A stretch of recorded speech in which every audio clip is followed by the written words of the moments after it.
മലപ്പുറം ഊർങ്ങാട്ടിരിയിൽ കാട്ടാന കിണറ്റിൽ വീണിട്ടുണ്ട്. കൂരങ്കല്ല് സണ്ണിയുടെ കൃഷിയിടത്തിലെ കിണറ്റിലാണ് കാട്ടാന വീണത്. വനവകുപ്പും പോലീസും ആനയെ കരകയറ്റാൻ ശ്രമം നടത്തുന്നു. പുലർച്ചെ 1 മണിയോട് കൂടിയാണ് ഈ വെറ്റിലപ്പാറ കൂരങ്കല്ല് എന്ന സ്ഥലത്ത് കൃഷിയിടത്തിലെ കിണറ്റിൽ കാട്ടാന വീണിരിക്കുന്നത്. വലിയ ആഴമുള്ള ഒരു കിണറല്ല, അതിൽ വെള്ളമുണ്ട്. നമുക്ക് ഈ ദൃശ്യങ്ങളിൽ നിന്ന് തന്നെ കാണാം. ഇവിടെ 2 കാട്ടാനകളാണ് ഇറങ്ങിയിരുന്നത്. അതിലൊന്നാണ് ഇപ്പോൾ ഈ കിണറ്റിൽ വീണിരിക്കുന്നത്. ഇത് കൂരങ്കല്ല് സ്വദേശിയായിട്ടുള്ള സണ്ണി എന്ന ആളുടെ കൃഷിയിടമാണ്. ഈ കൃഷിയിടത്തിലാണ് കാട്ടാന വീണിരിക്കുന്നത്. സണ്ണി ഇപ്പോൾ നമ്മുടെ കൂടെയുണ്ട്. നമ്മൾ ഈ പ്രദേശത്താണ് നിൽക്കുന്നത്. ഇന്നലെ രാത്രി ഒരു 1 മണിയോടുകൂടി ഇത് വന്നു. അതിൻ്റെ തലേദിവസം ഇവിടെ വന്നിരുന്നു. അതിലൂടെ വന്ന് കുറച്ച് കപ്പയൊക്കെ പറിച്ച് നിന്ന് വീടിൻ്റെ അതിലൂടെ കയറി മുകളിൽ കയറി കുറച്ച് കൈതയോ അതും ഇതൊക്കെ കുടിച്ച് പോവുക. ഇത് ഇന്നലെ വന്ന് 1 മണിയായപ്പോൾ ഇവിടെ വന്ന് വാഴ ഒടിക്കുന്നുണ്ട്. ഇറങ്ങി ചെന്നപ്പം ലൈറ്റ് തെളിച്ച് നോക്കിയപ്പോൾ അതിങ്ങോട്ട് തിരിഞ്ഞ് വന്ന് അതിങ്ങോട്ട് കയറിയിട്ട് ഇതിലേക്ക് വന്ന് ചാടുക. ഇത് ഇവിടെ അടുത്ത് തന്നെ ഫോറസ്റ്റ് ഉണ്ടോ? ഉണ്ട്. പത്തനാപുരത്ത് ഫോറസ്റ്റ് സ്റ്റേഷനുണ്ട്. അവിടെ അറിയിച്ചു. അവരൊക്കെ എത്തി. കൊടുമ്പുഴ വനമേഖലയെ ബന്ധപ്പെട്ട അതെ. ഇവിടെ ഇതുപോലെ കാട്ടാന ശല്യമുള്ള പ്രദേശമാണോ? അതെ. കുറേ ഉണ്ട്. ഇതാണ് ഏറ്റവും വലിയ ശല്യക്കാരൻ. ഇവിടെ ശല്യമുള്ളതാണ്.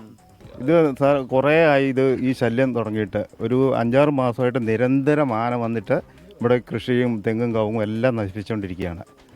ആകെ പൊറുതിമുട്ടിയിട്ടാണ് ഇപ്പം ഇങ്ങനെ ഞങ്ങൾ രാത്രി ഇന്നലെ ഓടിച്ചപ്പോഴാണ് ഈ സണ്ണിച്ചാടൻ്റെ കിണറ്റിൽ വീണത്. നിങ്ങൾ പടക്കമൊക്കെ പൊട്ടിച്ച് ഇതിനെ കയറ്റി വിടാനുള്ള ശ്രമം നടത്തുമായിരുന്നോ? അത് തന്നെ. പടക്കമൊക്കെ പൊട്ടിച്ച് ഫോറസ്റ്റുകാർ വരുന്നുണ്ട്. അപ്പം പടക്കമൊക്കെ പൊട്ടിച്ച് കയറ്റി വിടാനുള്ള അവസരമാണ് സംഭവം ഇങ്ങനെ കിണറ്റി വീണത്. ഒരാന കിണറ്റിൽ വീണത്. ഓക്കെ. എങ്ങനെയാ? പടക്കം പൊട്ടിച്ചുകൊണ്ട് ഈ സാധനം കയറി പോകുന്നില്ല. ഇത് കൂടുതലുണ്ട്. ഇത് മാത്രമല്ല തന്നേക്ക്, ഇത് കൂട്ടമായിട്ടുണ്ട്. കുഞ്ഞുങ്ങളും തള്ളയൊക്കെ ആയിട്ട് വേറെ 5-8 എണ്ണം കൂടുതലായിട്ട് ഇവിടെ വിന്യസിക്കുന്നുണ്ട്. അത് നമുക്ക് പുറത്ത് വെളുക്കപ്പുറത്ത് റബ്ബർ വെട്ടാൻ പോകുക, അങ്ങനത്തെ കാര്യങ്ങളൊന്നും പറ്റില്ല. ഇപ്പം എല്ലാം നേരം വെളുത്ത് കഴിഞ്ഞാൽ ആൾക്കാരൊക്കെ പുറത്തിറങ്ങും തന്നെ. സന്ധ്യ മുതൽ ഒരു 9 മണിയാകുമ്പോഴത്തേന് സാധനം പുറത്തിറങ്ങുക. അന്നേരത്തിന് ആൾക്കാർ അപ്പുറത്തന്നെ പേടിച്ചിട്ട് വീടുകളിൽ കയറുവാണ്. ആ ഒരു സ്ഥിതിയാണ് വന്നിരിക്കുന്നത്. അപ്പോൾ ഞങ്ങളുടെ ഒരു ആവശ്യം എന്ന് പറഞ്ഞു കഴിഞ്ഞാൽ ഈ ആന ഇനി ഇവിടെ നിന്ന് കയറ്റുകയാണെങ്കിൽ ഈ സാധനത്തിന് ഇവിടെ തുറന്നു വിടാൻ ഞങ്ങൾ സമ്മതിക്കുകയില്ല. കാരണം ഈ ആന ഇവിടുന്ന് കയറ്റിക്കൊണ്ട് പോയിട്ട് വേറെ എവിടെയെങ്കിലും ദൂരത്തെ സ്ഥലത്ത്, ഒഴിഞ്ഞ സ്ഥലത്ത്, ആനയ്ക്ക് സുരക്ഷിതമായ സ്ഥലത്ത് കൊണ്ടേ ആകണം. ഇനി തുറന്നു വിട്ട് കഴിഞ്ഞാൽ വീണ്ടും ഇങ്ങോട്ട് തന്നെ ഇറങ്ങി വരുന്നത്, വീണ്ടും ബുദ്ധിമുട്ടുണ്ടാകും. അപ്പോൾ അതുകൊണ്ട് അങ്ങനെ ഒരു തീരുമാനം കൂടെ അധികൃത ഭാഗത്തുനിന്ന് ഉണ്ടാവണം എന്നൊരു അപേക്ഷയും കൂടെ നാട്ടുകാർക്കുണ്ട്.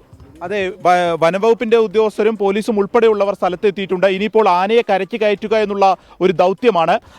അതിനിപ്പോൾ JCB ഉൾപ്പെടെയുള്ളവ കൊണ്ടുവന്ന് കയറ്റുക എന്നുള്ളതാണ് സാധാരണ ചെയ്യുന്ന ഒരു കാര്യമുള്ളത്. പക്ഷേ അതിന് രാവിലെ ആയതിനു ശേഷം മാത്രമായിരിക്കും, വെളിച്ചം എത്തിയതിനു ശേഷം മാത്രമായിരിക്കും ആ ഒരു നടപടികളിലേക്ക് വനം വകുപ്പ് ഈ ഘട്ടത്തിൽ കടക്കുക. യെസ്, അപ്പോൾ കാട്ടാനയെ എത്രയും പെട്ടെന്ന് കിണറ്റിൽ നിന്ന് പുറത്തെടുക്കുക എന്നുള്ളതാണ്, പുറത്തേക്ക് കൊണ്ടുവരിക എന്നുള്ളതാണ്. അതിനായുള്ള ശ്രമങ്ങൾ അവിടെ ഇങ്ങനെ നടത്തി വരുന്നു. ക്രമീകരണങ്ങൾ ഒരുക്കിക്കൊണ്ടിരിക്കുകയാണെന്നാണ് ഇപ്പോൾ വിപിൻ സി വിജയൻ അവിടെ നൽകിയ ഏറ്റവും പുതിയ വിവരം, അല്ലേ?